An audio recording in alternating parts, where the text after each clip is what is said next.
So I'm Sean. In a moment, we'll be hearing more from Sir Mark Grundy, who you can see alongside me. Mark's the CEO of Shireland Collegiate Academy in the Midlands. And I'm sure some of you might know Mark, but many will know the reputation of Shireland for the exceptional work they do in supporting our young people, their innovation in the curriculum and EdTech practice. And eduu.school is the vehicle through which this practice and today's session is going to highlight how you can go about the very best in remote or hybrid learning. We really want this to be an interactive session. Before we start, I'm going to ask you if there's any questions. Do feel free to pop them in the chat box, because that will help us to customize the presentation as we go through the next 20 to 30 minutes. We've also had a few Q&A questions already from various attendees. So at the end of the session, I'll pick those up with Mark so that we can make sure everything's covered off. So if I could ask anybody that's got a question now to perhaps pop something in the chat box, or do feel free to shout them out, and I'll hand over to Mark to introduce the Trust and some of the work he's done in schools. Just give it a second, Sean, see if anyone wants to ask a question first or post it. Sure. Well, actually, while we're waiting, perhaps just one of those to come through, Mark, and I know this will be an important part of what we talk about today, but the work we did with Nesta over the summer very much brought together mental health as well as curriculum as part of an integrated sort of solution for our young people.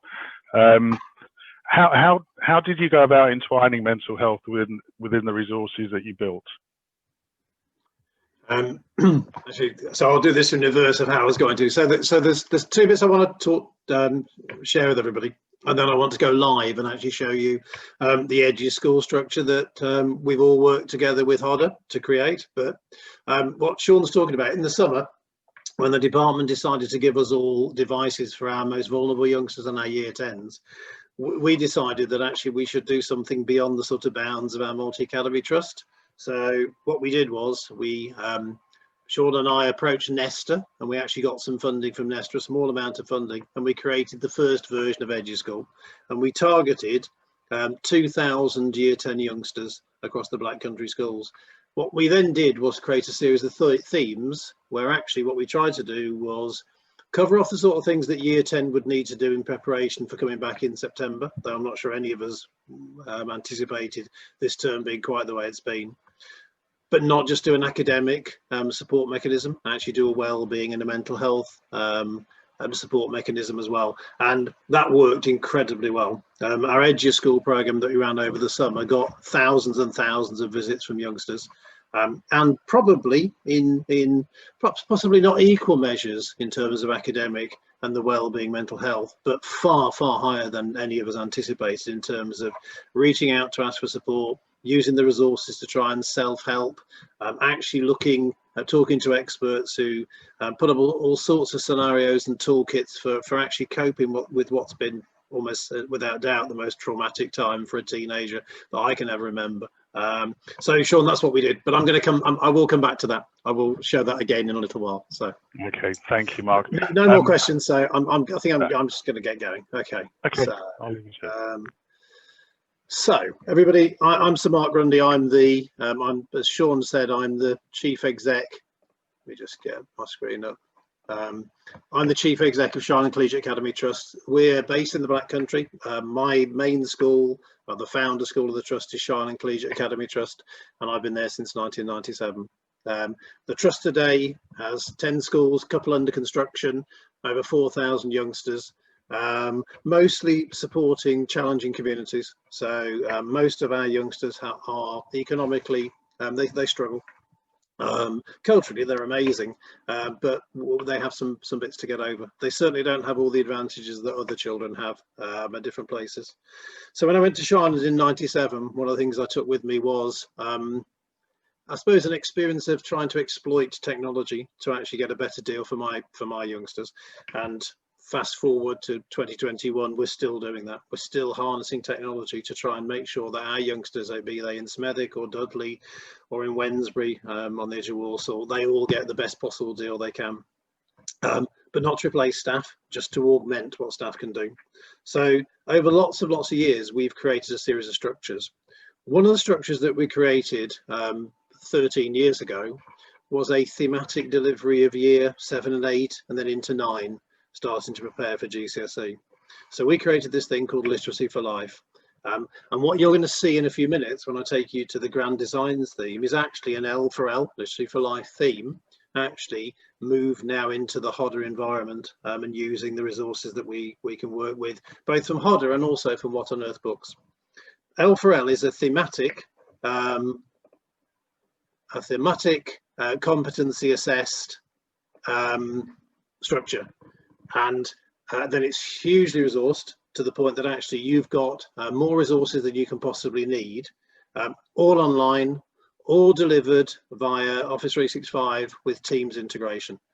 So I'm actually going to share my screen. I'm going to show you how L for L has morphed into eduu.school. So with a bit of luck, Sean, just tell me that you can see my screen. It's there, Mark. Thank you. That's great. So eduu.school is a Key Stage 1 to Key Stage 4 solution. It's based on the curriculum that we've operated in our trust for several years, both primary and secondary. This unit that you look at the moment is a year 7 unit that previously has been delivered through this Literacy for Life structure. And the whole idea of this is that this does the heavy lifting for your staff and for our children. So if I go through this, all the themes have a similar format. So all the eduu.school themes, be they primary or secondary, all have this similar format: introduction, curriculum coverage, video that introduces it, so staff are very clear where they should be focusing. So there's none of this, well, what should I cover?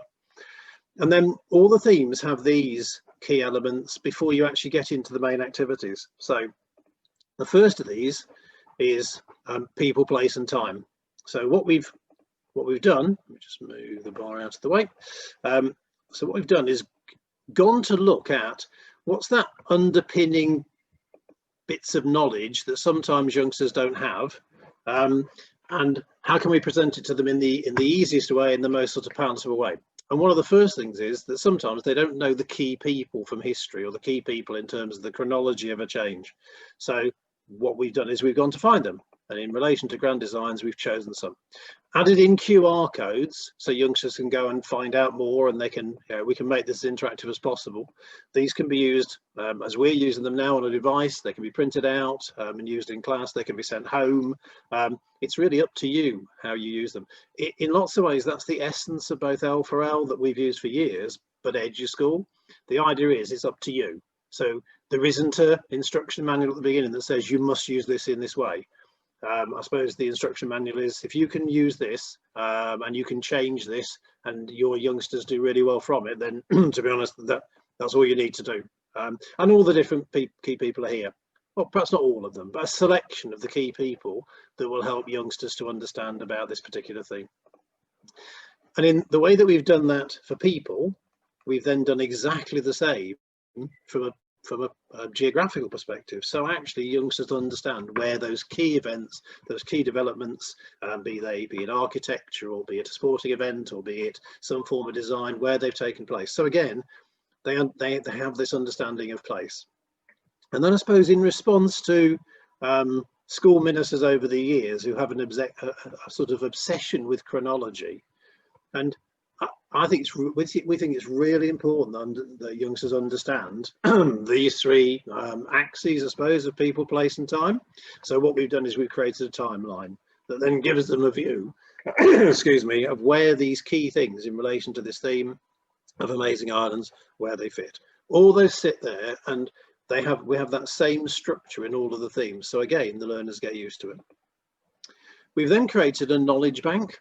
So what we've done here is we've actually taken key vocabulary and the key concepts, and we've bagged it up into a simple document that staff can share with youngsters. You can share with families, so they actually know what are the key elements when we're doing amazing designs. What is it I'm going to learn? What are the skills I'm going to develop? What's the key elements of national curriculum I'm going to cover? But not in the sort of document you would necessarily give to staff, though staff can use it. The sort of thing you would definitely share with youngsters.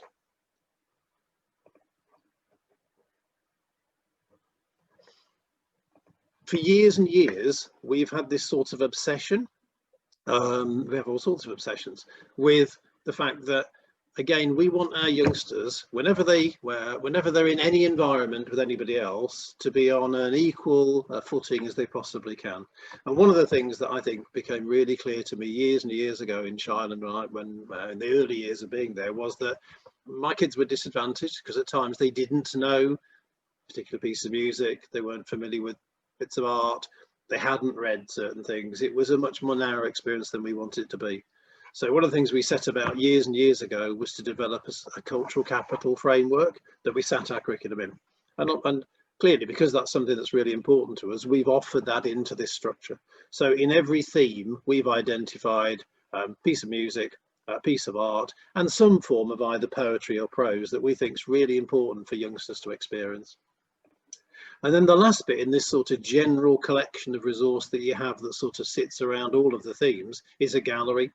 And the gallery is there because whilst there's more than enough resource here for you to be able to operate grand designs, probably for 50 odd hours of activity, we don't want anybody else to just use 50 hours of this and just do the 50 hours in the way that we do it. It shouldn't be that way. So every resource that we use, we pop in the gallery, any visual resource. So actually, if you want to change anything, there's something whereby you've got something amazing and you just want to incorporate into this, you can use some of the artwork that we've got in here. So it can seamlessly fit in inside of whatever the theme is that we're developing. So that's the sort of, those are the architectural parts that sit in all the themes. And then you get into the nitty gritty of a theme. So the first thing that we have is a curriculum overview.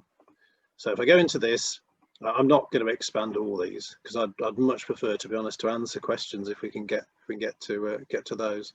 But what you have here is what's EduSchool? How can you work this in a hybrid way? And this is not just for now, this is for the future. So how could you use this as your core part of your core curriculum, but how can you use it for extension of that core curriculum, or for catch up, or in terms of engaging families? So how could you do this in different ways?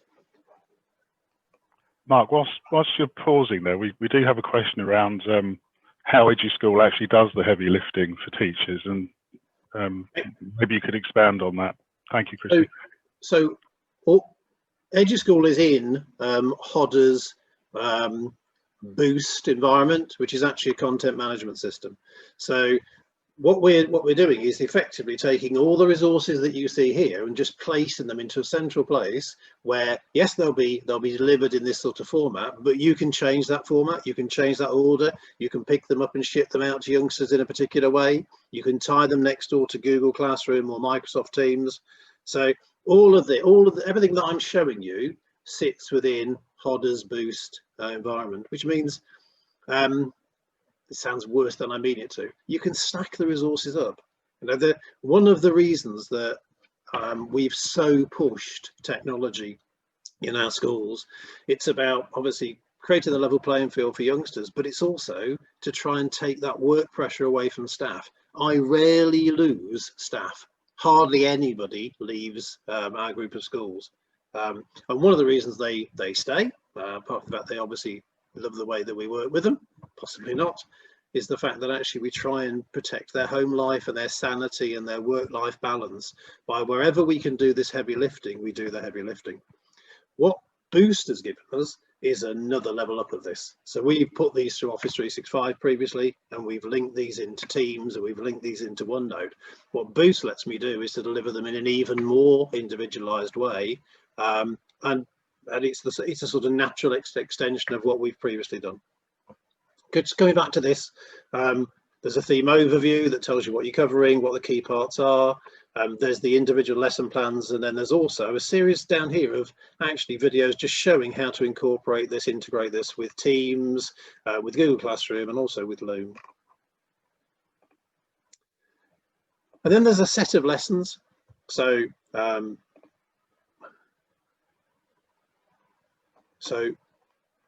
here are all the individual lesson structures, and so these are 1, 2, 3 hour experiences that, when they're all combined together, come to around about 50 hours of activity. Again, there's a reprise of the theme overview, and then there's all these individual lessons. I think there's 14 here. And if I just pick one of them, let's pick material science. When you go in here, again, it will reinforce the outcomes, the vocabulary, the objectives, and then the resources that you require for this lesson. They're all here. And everything is sitting here. And as I say, Sean, to go back to what you just asked me, the difference between what you're seeing here when this is web front-ended is that Boost sits behind the back of it and allows you to ship those specific lessons to a group of youngsters if that's what you want to. So in essence, you can stack up these lessons against a calendar so that as we go through the delivery of the theme, actually these things pop up at specific times, or you can allow the youngsters to go through it in their own at their own pace. So go back again. So the whole idea is that there's more than enough for you to do in the lesson areas that I just showed you. There's then a series of outcomes, so things that you've specifically got to do. There may well be a low stakes quiz in the case of this. So there's a series of outcomes within those individual lesson activities, but there's also a quiz here where we can basically make sure that we can recognise whether the youngsters have actually picked up the key bodies of knowledge, and again that can be delivered out through Boost. And then one of the things that we really wanted to do as well, and we've done for years, is as much as youngsters think that 25 hours in our care is more than enough, it's not enough for us. So what we want to do is to get into homes. So we've always gone after trying to create activities whereby we can actually get into the youngsters' homes and gain some more learning opportunities. And not necessarily homework, not necessarily home extension work, because those first lesson activities will happen in school and will happen at home. These are ones where actually what we've done is try to craft them so there's something that a student could do with their family. And we do these in Key Stage 1, Key Stage 2 and Key Stage 3. I'm not brave enough or stupid enough to think I could get away with it in Key Stage 4. So the whole focus of the Key Stage 4 unit that I'll show you in a second is different. But these have proved really successful for us. We've done these over lots of years, and they're things where families actually are supposed to do them with their children. As against sometimes the project work that I can remember from my own children, where I did the project work and they did next to nothing. Well, that's the way it felt. These are very much about you doing something with your family, and actually me understanding about the focus of the work that you're doing at the moment in Key Stage 3 by virtue of doing these activities. They can be delivered online, so you can do them on a tablet. They can be printed out. They could be used in school, but as I say, they're actually designed to reinforce the work that we're doing in school, but at home. And that's the structure of eduu.school Key Stage 3. So what I'm going to flick to now is Key Stage 4. Sean, will that come up? It has, Mark. Thank you. Cool. So Key Stage 4, I suppose, in lots of ways, is much more influenced by our experience of the summer as to how we supported our students across our estate, and the eduu.school pilot that we ran with the support of Nesta. So the first three key stages are very much based on our curriculum experience and what we've put together over a long time and how we've supported other schools to improve. But the Key Stage 4 was very coloured by how much of a challenge our year 10s and 11s and 12s and 13s found the summer. So different complexion to this. Mark, I think it might be useful just to spend a minute before we move on just on how much experience the school does have, because I think, you know, it's close to 2 decades of knowledge you're bringing to bear here, is it not? Yeah, it is. So yeah, we've been doing this a long time. We've been supporting the DFE and other schools for.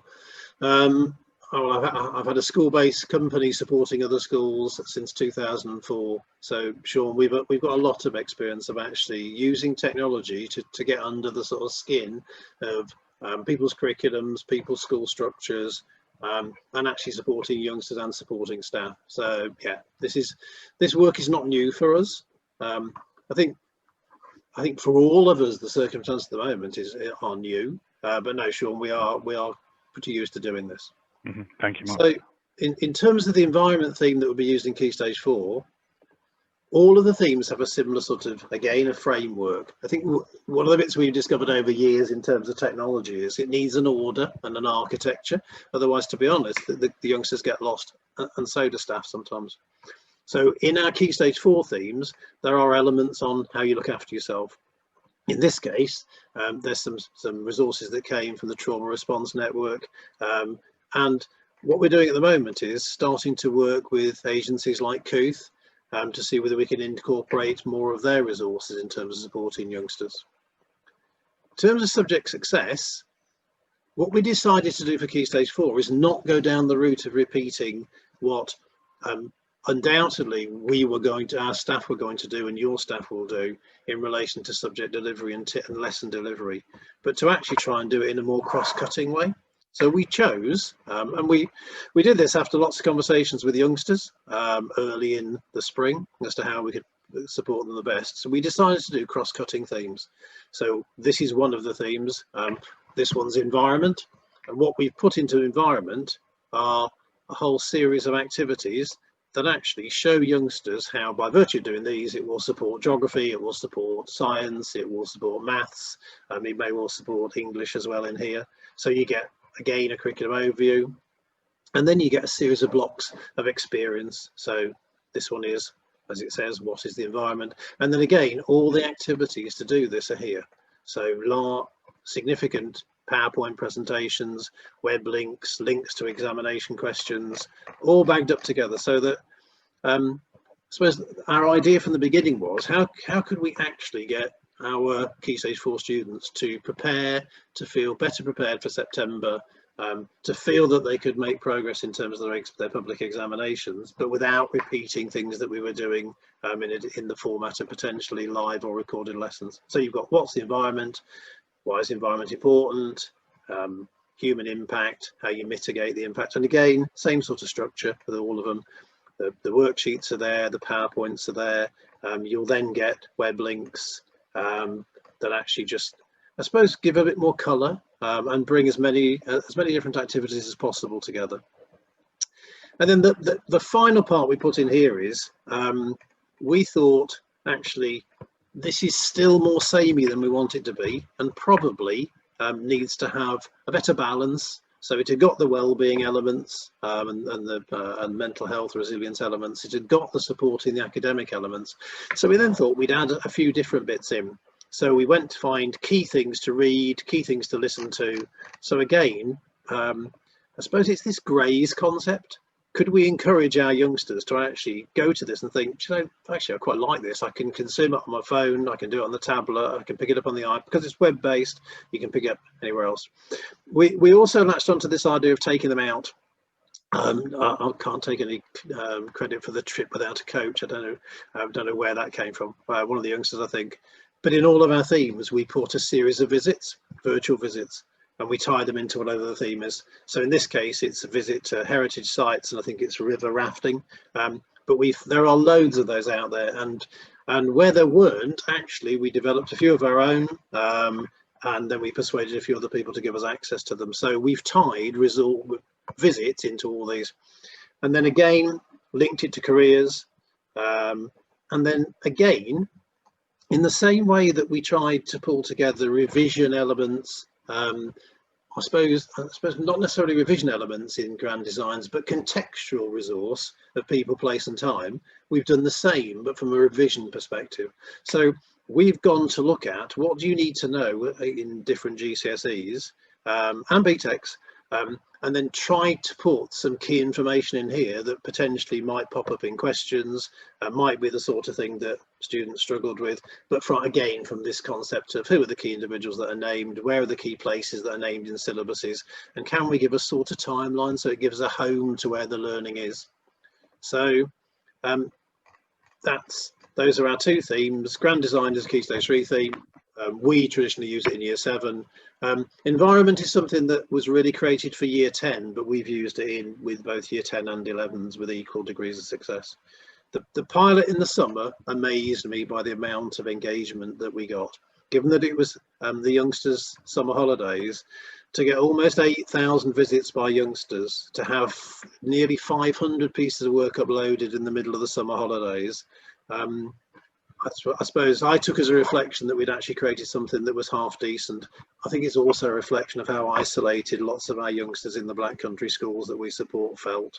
But eduu.school absolutely filled a gap for them. So, Sean, I'm going to stop that and hopefully. That's fine. Well, we've got some questions, Mark, so it's a good time to be stopping. So, Kelly's called out a really interesting point actually around family learning and how the resources are actually shared with parents so that they can access at home. So it's a point you might want to pick up on in terms of Google Classroom and so Kelly, so what we've done with different schools. So there's one of the schools that we support. It's not one of my schools. Have actually chosen to actually print these things out and ship them home. It's not potentially what I would do. Most schools have actually just surfaced the activity and emailed it home, or in some cases attached it to a team experience. So, Sean, I suppose the answer is I've seen them printed out. I've seen them printed out and put in a mini booklet where they're all together. I've seen them linked to a Teams event and via Google Classroom. So actually, there isn't one way I've seen these. I've seen them used several ways already. Which I guess is part of the benefit, right? Because there's no prescribed formula here. So it's however it suits the teaching style or perhaps the nature of the children you're trying to support. I guess that's the point you're making. It is, yeah. Okay. Another question's coming, really good one actually. So what's the role of remote learning in a post-vaccine world? I don't know. Let me get there and I'll answer the question. I mean, I think there's always a danger of saying we've always done this, so therefore it's dead easy for us. I don't think it's any more easy for anybody post-vaccine world. But do I think that if there's one positive that's come out of these tragic months, it's the fact that actually most schools are looking at technology in a more positive way, optimistic way, possibly less niche way, because I do think a lot of schools perhaps presumed that technology only had a place in a few parts of the school. And I think what will happen post-vaccine when we get some degree of normality is lots of schools will continue to actually use Teams and Google Classroom. They'll have an online presence. They'll deliver things into homes in a way that perhaps we didn't do previously because we didn't think that we needed to. I'm not sure we'll be able to get our young people to catch up if we don't have multiple safety nets. And I think one of the things about remote, catch up, hybrid, whatever you want to call it, I really don't care, is if each of our mechanisms catches a group of youngsters, then actually we've got a chance of a whole cohort moving forward. But if we think that actually we're going to do this by being a one-trick pony, I think it's pretty optimistic. So, Sean, I don't see this going away. I think one of the sad bits is 10 years ago, our country was at the forefront of using tech. We would have been in the top 4 or 5 countries in the world. We've had 10 years of actually parking this and ministers not really pushing this. So there is, for me, there is a little bit of a contradiction that we're suddenly being told what a fantastic idea it is. From a kid's perspective, it's a great idea. This is how my kids consume experience. They do it on a device. So don't think this is ever going back in the box. Hope not. Okay, well, talking of contradiction, Chris has asked an interesting question in that he's saying if you've already created the content, why are you therefore charging schools after the free trial period? Should it not be free to everybody? So I guess there's well, I'll leave you to answer that. I can add to that as well. So the only way you'll keep this at a high quality and fresh and responding to what we need is for it to be a paid service. We'd never be able to do it. I mean, if you look at what Oak have been funded, Oak have had over £3.5 million to create those videos. So to be perfectly honest, if that's what you need to create that, and I know this is far better sequenced, far better linked to national curriculum, because I'm far too hard to please, and my staff will vouch for that, to allow anything to get through the net where it didn't link together the way that it needed to link together to help youngsters to move forward. But you can't do that without resource. So that would be my answer to it, Sean. You can give a different answer, but Well, I think it's also about the work that we're having to do to entwine the mental health resources into the curriculum. I mean, the one thing that I think makes eduu.school very different to anything else that's out there is the fact that it's not, mental health and curriculum resources are not two distinct things, they're one. We've actually entwined mental health and wellbeing support within the lesson, so it's a systemic part of the learning and the teaching that's being delivered rather than a related exercise. And that's been a massive piece of work, and I think is something that's so needed with our young people. The results that we're seeing from recent surveys around anxiety, self-harm, isolation, loneliness from our youngsters are really, really concerning. I mean, they're 4 times what they were pre-COVID, and they're still rising. So every school, every teacher is going to be facing an issue day in, day out around the well-being of our young people. And I think we've built a resource that's squarely aimed at supporting that particular issue. And that's why there has to be a cost to this, because again, to do that properly and to maintain it and to deliver therapeutic services off the back of it, you just can't do those sorts of things for free. Picking up on other questions, Mark, what was your favourite part of eduu.school and why? So I guess that relates to the Nesta experience. What was my favourite part of eduu.school and the why? Yeah, I wish you hadn't said what you just said. Had you not just said lots about mental health and its incorporation, to be honest. I think the fact that one of the bits that's really frustrated me and at times embarrassed me in my own school is that I have some cracking subject staff who don't always, some of them do, but not all of them always value their pastoral role and their tutoring role and PSHE and mental health as much as they value their subject discipline. And I think that's a real shame, because I think your best staff are equally brilliant at both. One of the things I really liked about eduu.school is it was the most whole thing that we'd done in terms of trying to pull an experience together for youngsters. And I think the sad but honest reflection is we really pushed it because we really had to. And previously, I think we've incorporated it and we've designed it and we've cajoled and we've encouraged, and some people have done some cracking stuff, but actually not Shireland so much because it's well embedded there, the position of tutor time and PSHE, but in at least one of my secondaries, I think they felt you could improve the staff. Some staff felt they could improve the school and thereby youngsters without really focusing on that other part. You could do it afterwards, and I don't think you can. And I think, sure, one of the things that we found in eduu.school was kids told us that. They actually said, we like this because it's not more of the same. And actually, we are struggling. But worse than that, we quite often struggle. It's just you're asking us now because it's a horrible set of circumstances. So I think it is that incorporation and the fact that we just look differently. I like it when we look differently. Well, the bit I liked, and I'm going to cheat a little bit because we're going to answer the same question twice, was the fact that we could actually measure what the children were doing as well. So the one thing that was incorporated into eduu.school was a Power BI dashboard that gave very clear information to all school leaders involved, where children were engaging, where they weren't. And as importantly, it kind of acted in some ways as a stimulus for the school to reach out to those children that perhaps weren't doing what others were, to understand why that was the case and what could be done differently.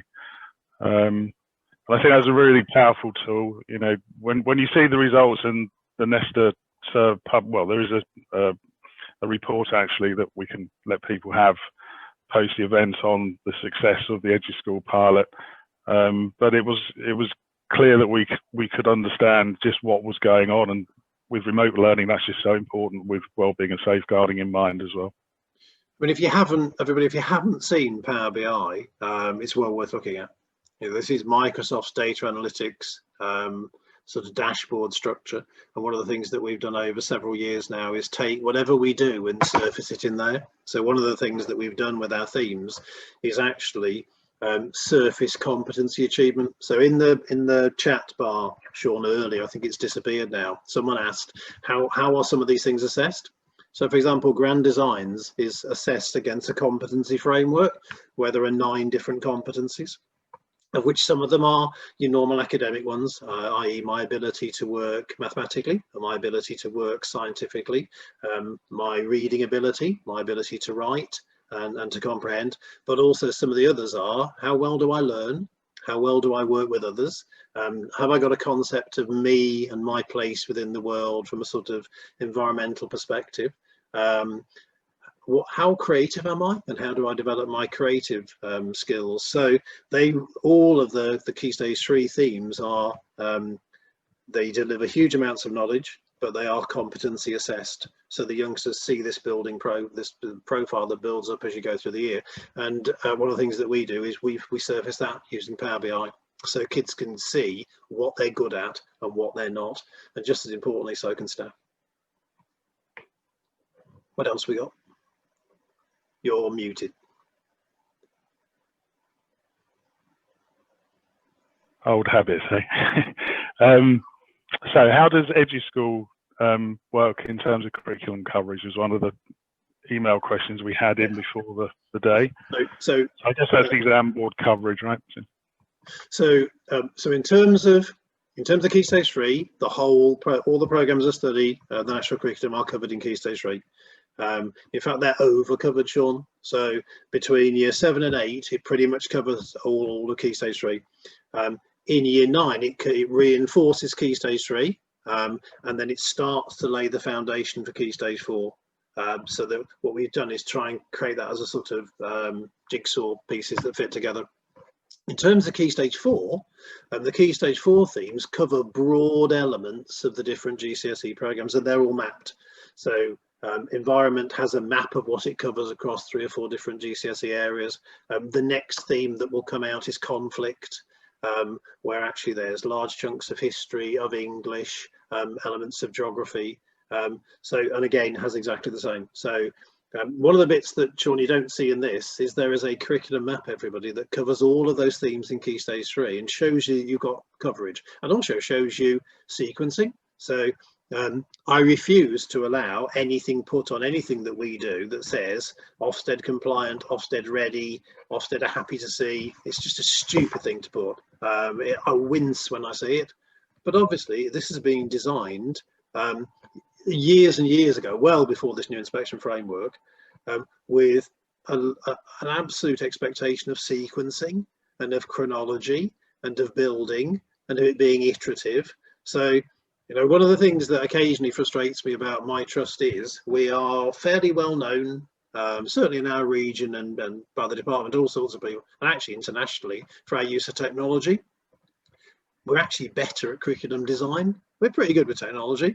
But actually, one of the things we've done for a long time is design the curriculum in a very thoughtful, well-crafted way. And I've got some brilliant staff. So when I say we all do this, yes, they do a great job. I do some of it, but it's the bit we love the most, Sean. So everything is mapped, and it's mapped by key stages. It's mapped by subjects. So, you know, you will, if you go, when you see some of the supporting documents, you'll almost see it looks a bit like an underground map, whereby across against the subjects, the themes are mapped almost like underground stations, so that you can clearly see as you're moving through year 7, year 8 into 9, or if it was in primary, from year 3 to 4 to 5, preparing to 6 to go with a transition structure, exactly how things grow. So thank you, Mark, for your time today. Thank you all for attending. It's been a very useful 45 minutes. We'll send out a recording of this for everybody that's involved, so you'll have it for future referencing. And as I say, do stay in touch. Thank you very much. Thanks, everyone.